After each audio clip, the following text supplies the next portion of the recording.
దేవుని బిడ్డలారా, ప్రభువైన యేసు క్రీస్తు నామంలో మీ అందరికీ శుభం కలుగాక. ఈరోజు యేసు క్రీస్తు ప్రభు మనకిస్తున్న వాగ్దానాన్ని మనము ధ్యానము చేసుకుందాం.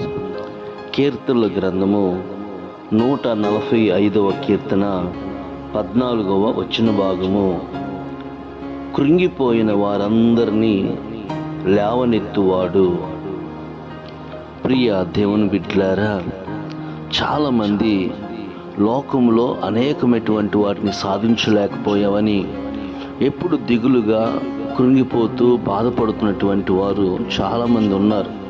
నేను ఉద్యోగం సంపాదించలేకపోయాను, ఆస్తిపాస్తులు సంపాదించలేకపోయాను, జీవితంలో అనేకమైనటువంటి వాటిని కోల్పోయాను, నాకు ఇంకా వివాహం జరగలేదు, నా జీవితంలో ఏది సాధించలేకపోయానని ఎవరైతే కృంగిపోతూ ఉంటారో, ప్రియ దేవుని బిడ్డలారా, మీ ఆలోచనలన్నీ విడిచిపెట్టండి.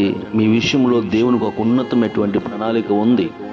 ఆయన తప్పకుండా మీరున్న స్థితిలో నుంచి లేవనెత్తి అడుగు వాటికంటే, ఊహించు వాటికంటే అత్యధికమైనటువంటి కృపని మనకిచ్చి మన జీవితాలను మళ్ళా బలపరిచేవాడుగా ఉన్నాడు. ప్రియ దేవుని బిడ్డలారా, జీవితంలో అనుభవించలేకపోయినటువంటి వాటి గురించి కృంగిపోతూ అలాగే ఉండకుండా లెండి, ప్రభు తప్పకుండా సహాయం చేస్తాడు. ప్రార్థన చేసుకుందాం, కళ్ళు మూసుకుందాం. కృప చెమ్మగల దేవా, నీ పాదాలకు స్తుతి చెల్లిస్తున్నాను.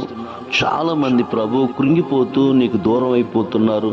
అట్టి ప్రజలను దర్శించి నూతన కార్యాలు వారి జీవితంలో జరిగించమని యేసు నామములో అడిగి వేడుకుంటున్నాం తండ్రి. ఆమేన్, ఆమేన్.